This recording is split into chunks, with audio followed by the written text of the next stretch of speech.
Assalamualaikum warahmatullahi wabarakatuh.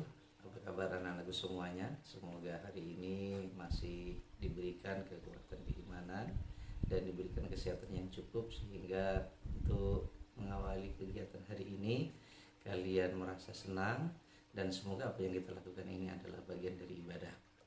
Pada kesempatan yang baik ini saya akan melanjutkan materi Quran Hadis kelas 10. Dan pada kesempatan hari ini saya akan menyampaikan terkait dengan tema yang keempat, yaitu Al-Quran Mu'jizat Nabiku. Anak-anakku yang dirahmati Allah Subhanahu wa Ta'ala, setelah pada pembelajaran ini nanti kita akan menghayati kemukjizatan Al-Quran, kemudian mengamalkan sikap cinta terhadap Al-Quran ini sebagai cerminan pemahaman tentang kemukjizatan Al-Quran dan juga mampu menganalisis kemukjizatan Al-Quran itu sendiri serta dapat menyajikan contoh-contoh kemukjizatan Al-Quran. Dengan kata lain, setelah mempelajari materi ini, anak-anak semuanya dapat menyajikan tentang kemukjizatan Al-Quran dan juga mampu mencintai Al-Quran dan mampu menjelaskan kemukjizatan Al-Quran serta dapat memberikan contoh-contoh kemukjizatan Al-Quran. Sehingga yang akan kita pelajari adalah tentang syarat-syarat kemukjizatan Al-Quran serta aspek-aspek daripada kemukjizatan Al-Quran. Kalau lebih kita fahami, mukjizat itu sendiri memiliki pengertian secara etimologi atau secara bahasa adalah berbentuk isim fa'il yang berasal dari kata yu'jizu a'jaza. Awalnya kata ini berarti melemahkan atau mengalahkan lawan. Namun dalam perkembangannya kata mukjizat juga digunakan untuk memberikan arti pada sesuatu yang hebat atau sesuatu yang luar biasa. Mana Al-Qattan memberikan definisi terkait dengan mukjizat ini. Al-mu'aradatu ansalimun bitahaddi makrunun lil'adati khariqun amrun ya al-mu'jizah. Hal yang bertolak belakang dengan kebiasaan, tidak seperti biasanya dan melawan tantangan dengan selamat, maka itu disebut dengan mu'jizat. Dalam penggunaannya, kata mu'jizat hanya diperuntukkan kepada hal-hal yang luar biasa yang dikaruniakan oleh Allah Subhanahu wa Ta'ala kepada para nabi dan para rasul. Tujuan dari turunkannya mukjizat adalah untuk membuktikan kebenaran, pengakuan, dan ajaran-ajaran para rasul. Nah, tujuan ini khususnya berkenaan dengan tantangan yang harus dihadapi oleh para nabi dan para rasul di dalam berdakwah. Mukjizat itu memiliki fungsi sebagai bukti atas kebenaran pengakuan, kenabian, dan kerasulan mereka, bahwa mereka adalah benar-benar para nabi dan rasul utusan Allah yang membawa risalah kebenaran dari Allah Subhanahu wa Ta'ala. Dengan datangnya mukjizat, para nabi dan rasul mampu melemahkan dan mengalahkan orang-orang kafir yang menantang dan tidak mengakui atas kebenaran, kenabian, dan kerasulan mereka. Biasanya mukjizat para nabi dan para rasul ini berkaitan dengan masalah yang dianggap mempunyai nilai tinggi dan diakui sebagai sesuatu keunggulan oleh masing-masing umatnya pada masa itu. Nah, zaman Nabi Musa adalah zaman kejayaan tukang sihir. Maka mukjizat Nabi Musa adalah mengalahkan para tukang sihir. Sedangkan Nabi Isa hidup di zaman kemajuan ilmu kedokteran. Maka mukjizat Nabi Isa mampu menyembuhkan penyakit yang mungkin sangat sulit didapatkan untuk pengobatannya, termasuk juga menyembuhkan orang yang buta sejak dalam kandungan dan orang yang berpenyakit kusta. Bahkan tadi kalau saya sampaikan adalah menghidupkan orang yang sudah mati. Meski zaman Nabi hidupnya Nabi Muhammad SAW adalah disebut sebagai zaman jahiliyah, namun zaman itu juga merupakan zaman keemasan kesusastraan Arab. Firman Allah menjadi mukjizat utama Nabi Muhammad SAW karena ayat-ayat Al-Quran ini mengandung nilai sastra yang teramat tinggi.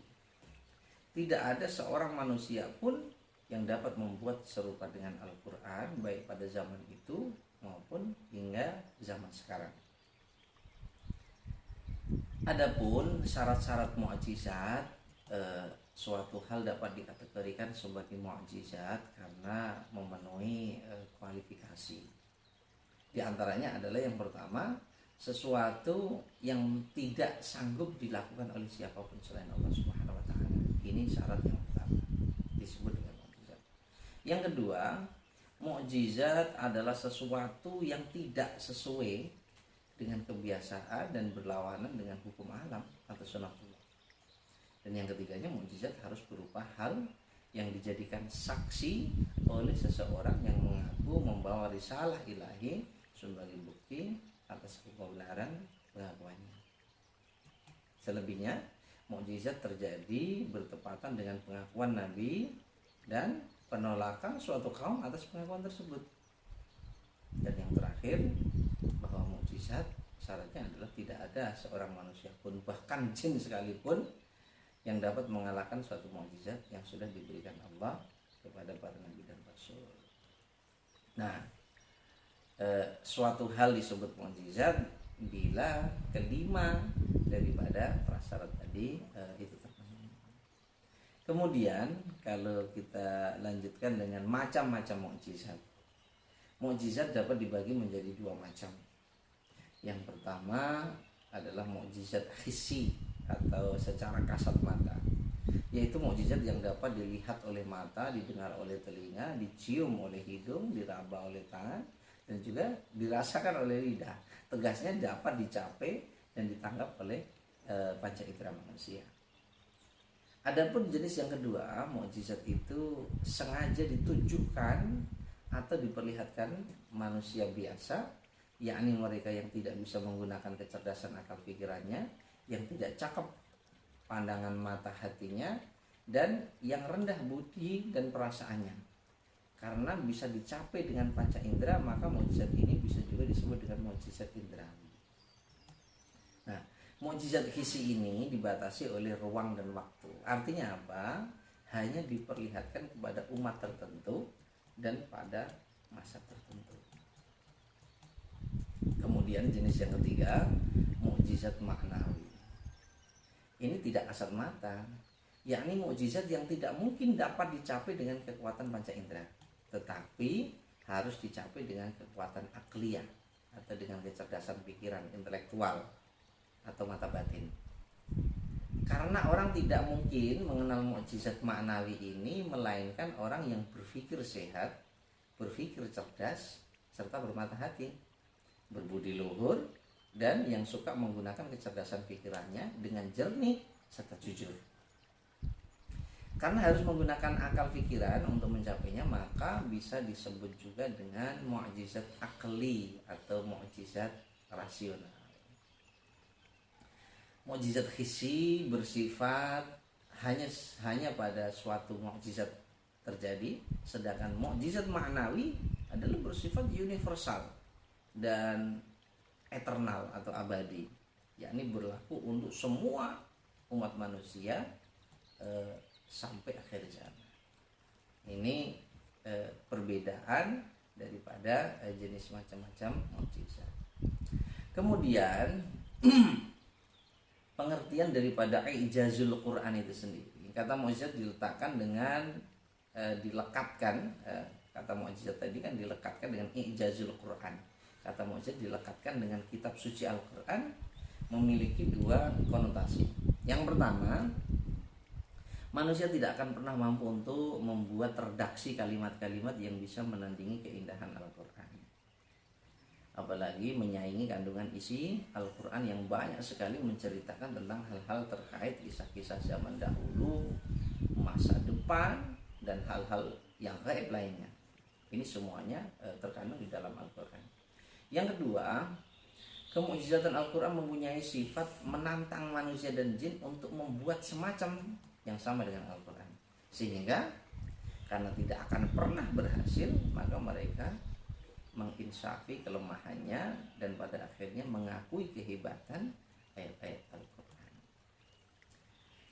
Ijazul Quran adalah teguhnya kehebatan Al-Quran di hadapan kelemahan manusia dan jin yang tidak akan mampu membuat karya sehebat Al-Quran. Kemu'jizatan Al-Quran menumbuhkan kesadaran pada manusia bahwa Al-Quran adalah nyata-nyata wahyu Allah Subhanahu wa Ta'ala, dan sekaligus merupakan bukti kerasulan Nabi Muhammad SAW bahwa Al-Quran bukan karangan Nabi. Wa man yantiqu 'anil hawa in huwa illa wahyu yuha. Bukan dari karangan Nabi, bukan dari hawa nafsu Nabi Muhammad. Profesor Qurab Shihab menyampaikan pendapat bahwa kemu'jizatan Al-Quran terbukti karena Al-Quran mampu melemahkan orang-orang kafir pada zaman itu yang mengira Al-Quran itu adalah sihir. Bahkan mampu melemahkan orang-orang pada masa kini yang ingin membuat kalimat-kalimat seindah ayat-ayat Al-Quran. Sungguh siapapun tidak akan mampu membuatnya. Dan itu terbukti sampai saat ini. Kemudian aspek-aspek kemu'jizatan Al-Quran. Ijazul Quran terdapat dalam kandungan Al-Quran, bukan pada tampak fisik luarnya, bentuk takwinnya, pembukuannya, ini tidak. Al-Quran tidak membutuhkan bukti pendukung bahwa ia adalah kalam Allah. Mukjizat terbesar Al-Quran, mukjizat terbesar Nabi Muhammad. Jadi Ijazul Quran terdapat dalam kandungan Al-Quran, bukan pada tampak fisik luarnya. Al-Quran tidak membutuhkan bukti pendukung bahwa ia adalah kalamullah, mukjizat terbesar Nabi Muhammad. Adapun hal-hal lain di luar Al-Quran sifatnya adalah untuk membuktikan kepada para makhluk yang tidak mempercayainya. Secara garis besar ada dua aspek kemukjizatan Al-Quran. Yang pertama ini adalah uslub atau gaya bahasa. Gaya bahasa Al-Quran adalah gaya bahasa khas yang tidak dapat ditiru oleh siapapun. Susunannya sangat otentik dan indah. Para sastrawan Arab pun bahkan tidak mampu menirunya. Al-Quran memakai bahasa dan lafaz Arab yang meskipun indah tetapi bukan puisi, bukan prosa, dan juga bukan pula syair. Dari sisi kemukjizatannya, inilah yang kemudian membuat mereka tidak pernah mampu untuk menandingi dan putus asa, lalu merenungkannya, kemudian merasa kagum dan menerimanya, lalu sebagian masuk Islam. Nah, contoh dalam sejarah diterangkan bahwa Umar bin Khattab menyatakan diri masuk Islam setelah mendengar ayat-ayat pertama surat Thaha, dan masih banyak contoh lainnya. Inilah bukti kemukjizatan Al-Quran dari segi bahasanya atau uslubnya. Al-Quran menggunakan gaya bahasa atau uslub yang sangatlah indah. Sejak diturunkan hingga saat ini, keindahan uslub Al-Quran ini benar-benar telah membuat orang-orang Arab dan orang luar Arab kagum dan terpesona. Ditambah lagi kandungan nilai dan ajaran dalam Al-Quran yang sangat istimewa, di mana tidak akan terdapat dalam ucapan manusia yang menyamai isi yang terkandung di dalamnya. Nah, keistimewaan uslub Al-Quran ini antara lain, yang pertama adalah keindahan dan kelembutan bahasa Al-Quran, sejak dari bentuk lafadznya dan susunan kalimatnya, ini sudah kelihatan. Yang kedua, keserasian Al-Quran dapat dirasakan oleh semua lapisan manusia. Kaum cendekiawan maupun orang awam pun dapat merasakan keagungan dan keindahan Al-Quran itu sendiri. Yang ketiga, sesuai dengan akal dan perasaan. Jadi Al-Quran ini menyampaikan doktrin dan pengetahuan dengan kalimat-kalimat yang indah, sehingga masuk di akal dan juga perasaan manusia. Selebihnya, keindahan kalimat serta keanekaragaman susunannya, satu makna diungkapkan dalam beberapa bentuk lafaz dan susunan yang bermacam-macam. Ini sungguh sangat indah. Kemudian Al-Quran mencakup dan memenuhi persyaratan antara bentuk global atau ijmal dengan bentuk terperinci atau tafsir. Yang keenam, kalimat-kalimat yang lugas dapat dimengerti secara langsung. Ini setidaknya keenam keistimewaan usul dari Al-Quran tersebut. Hal-hal lain yang menjadi kehebatan kemukjizatan Al-Quran dari aspek bahasa adalah ketelitiannya. Ini tidak mungkin kalau manusia membuat seteliti itu. Kerapihannya dan keseimbangan kata-kata yang digunakan ini penuh dengan keluar biasaan. Ketelitian dan kerapian yang dimaksudkan antara lain, yang pertama, ketelitian di dalam pengungkapan kata-kata. Suatu surat yang diawali dengan huruf-huruf tertentu biasanya menggunakan huruf-huruf itu dalam jumlah lebih banyak dibanding huruf lain. Misalnya begini, contoh nih ya, A. Dalam surat Qaf dapat ditemukan huruf Qaf berulang-ulang dalam jumlah lebih banyak dari jumlah huruf lainnya. Itu kenapa Qaf itu menjadi ayat yang pertama. Jumlah rata-rata huruf Qaf yang terbanyak di dalam surat Qaf itu ternyata sudah merupakan jumlah huruf Qaf yang terbanyak pula dibandingkan dengan jumlah huruf Qaf yang terdapat di dalam surah-surah lainnya dalam Al-Quran. Ini betapa itu kalau manusia menghitungnya sebelumnya, tidak mungkin bisa. Yang kedua, huruf alif, lam, dan mim yang mengawali surat Al-Baqarah misalkan, jumlahnya masing-masing huruf tersebut ternyata lebih banyak dari huruf-huruf selain alif, lam, mim. Hal ini dapat dilihat sebagai berikut. Huruf alif itu berulang sebanyak 4.592 kali. Huruf lamnya berulang sebanyak 3.204 kali. Huruf mimnya berulang sebanyak 2.195 kali. Makanya sesuai dengan urutannya ya. Sudah sebegitu detailnya Allah menciptakan. Kemudian yang ketiga, huruf alif, lam, mim yang mengawali surat Al-Imran. Coba, kalau tidak percaya nanti Anda bisa menghitungnya. Huruf alif itu berulang sebanyak 2.578 kali. Huruf lamnya berulang sebanyak 1.885 kali. Sedangkan huruf mim berulang sebanyak 1.251 kali. Masya Allah, luar biasa. Lagi nih tambahan. Huruf alif, lam, mim yang mengawali surat Al-Ankabut, itu huruf alifnya berulang sebanyak 784 kali. Kemudian huruf lamnya berulang sebanyak 554 kali. Huruf mimnya berulang sebanyak 344 kali. Dan masih banyak bukti lainnya dalam surat-surat yang lain di dalam Al-Quran. Kemudian yang ketiga, keseimbangan penggunaan kata-kata. Dalam Al-Quran terlihat pula keseimbangan kata-kata yang digunakan secara simetris. Misal kata al-haya itu berjumlah 145 kali. Sama dengan kata al-maut yang berjumlah 145 kali. Begitu luar biasanya Allah menciptakan. Yang kedua, kata ad-dunya berjumlah 115 kali. Ini sama dengan kata al-akhirah yang berjumlah 115 kali. Tentang keseimbangan dunia dengan akhirat, ini luar biasa. Antara mati dengan hidup, ini pasti seimbang. Kemudian yang ketiga, kata al-malaikah itu berjumlah 88 kali, sama dengan kata syaitan yang berjumlah 88 kali. Ini dua makhluk yang memiliki sifat yang bertentangan. Yang keempat, misalkan kata nasoib berjumlah 75 kali, sama dengan kata syukur yang berjumlah 75 kali. Nasoib dengan syukur. Kata zakah berjumlah 32 kali, sama dengan barokah juga 32 kali. Sama antara zakah dengan barokah.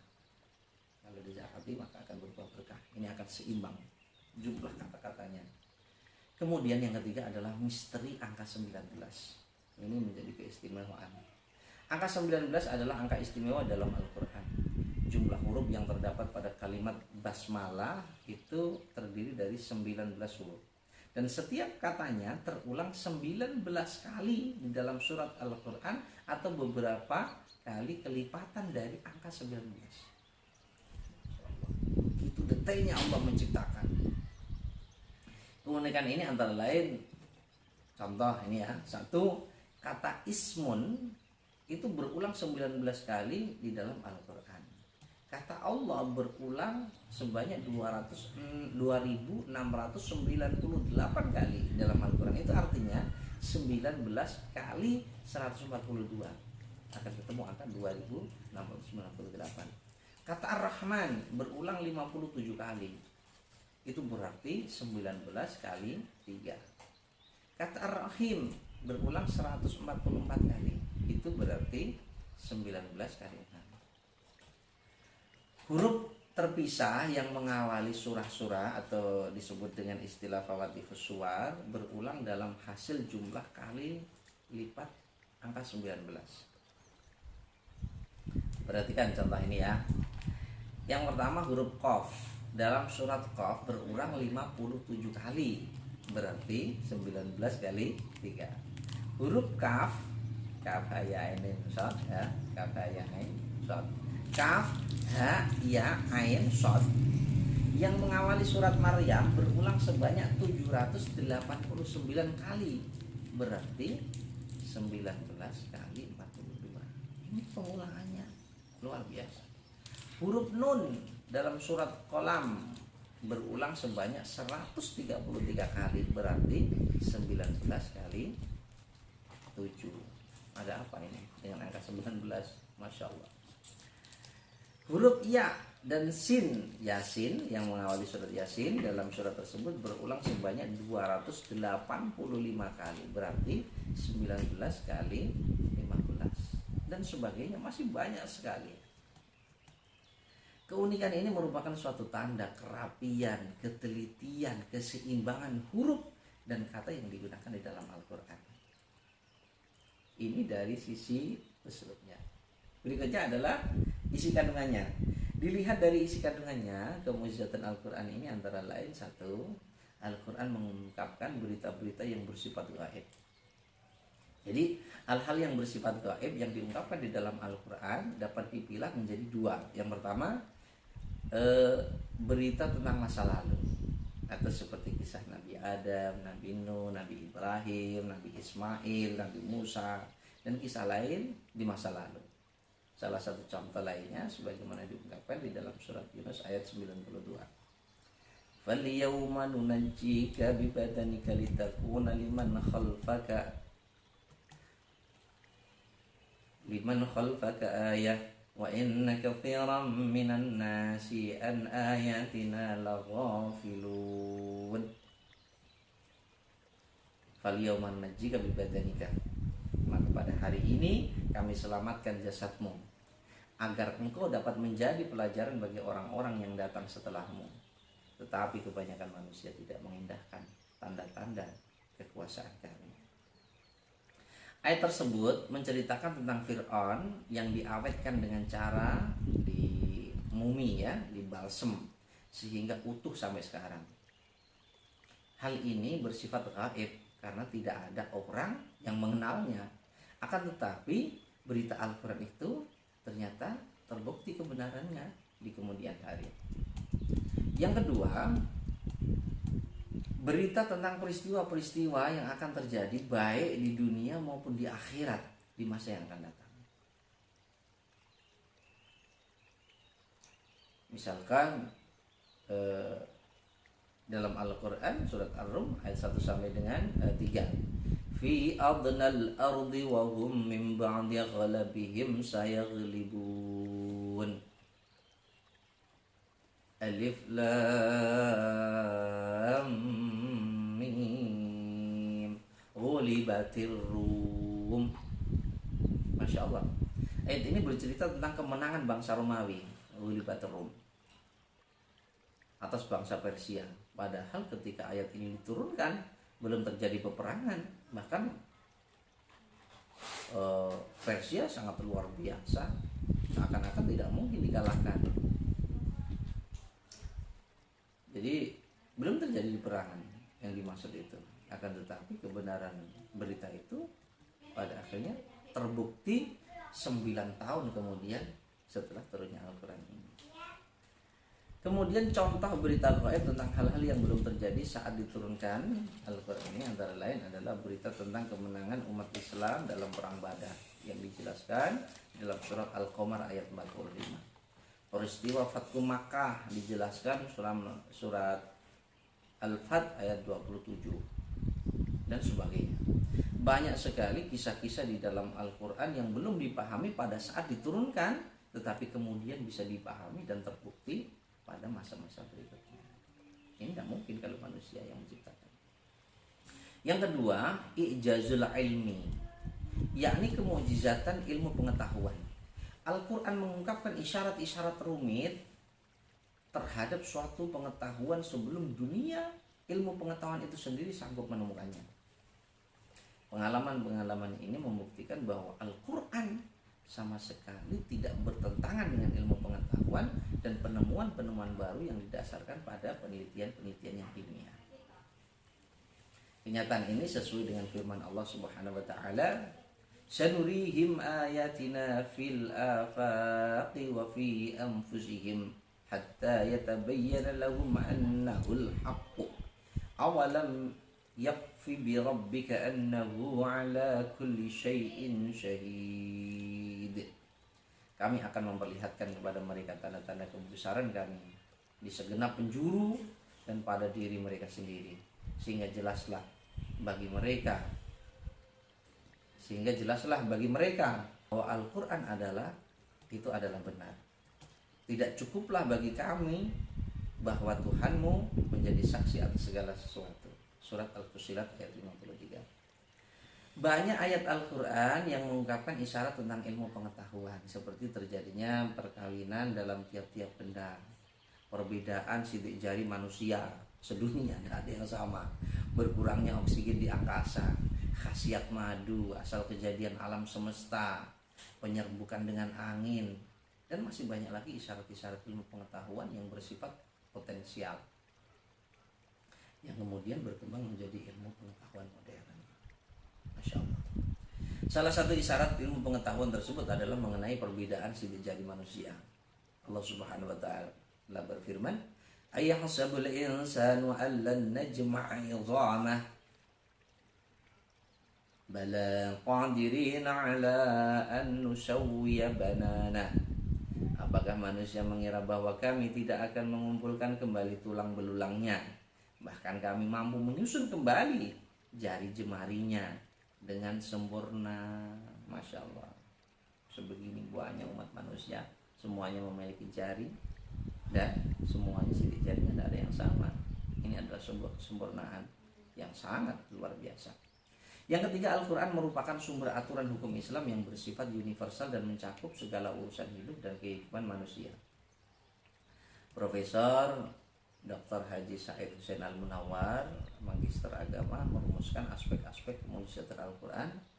Di antaranya yang pertama adalah susunan bahasa yang sangat indah, berbeda dengan setiap susunan bahasa yang ada dalam bahasa orang-orang Arab. Yang kedua, adanya uslub yang luar biasa, berbeda dengan semua uslub dari bahasa Arab. Yang ketiga, sifat agung yang tidak mungkin lagi seorang makhluk untuk mendatangkan hal yang sama seperti Al-Quran. Yang keempat, bentuk undang-undang yang detail dan sempurna yang melebihi setiap undang-undang apapun yang dibuat oleh manusia. Kemudian yang kelima adalah mengabarkan hal-hal gaib yang tidak bisa diketahui kecuali hanya. Untuk tugas kalian, jelaskan pengertian mukjizat Al-Quran ini, jawab 5 pertanyaan ini dalam kertas kalian, kemudian nanti jawaban dikirim melalui email saya ya. Sekali lagi, jawaban ditulis di kertas kemudian dikirim ke email saya. Terima kasih.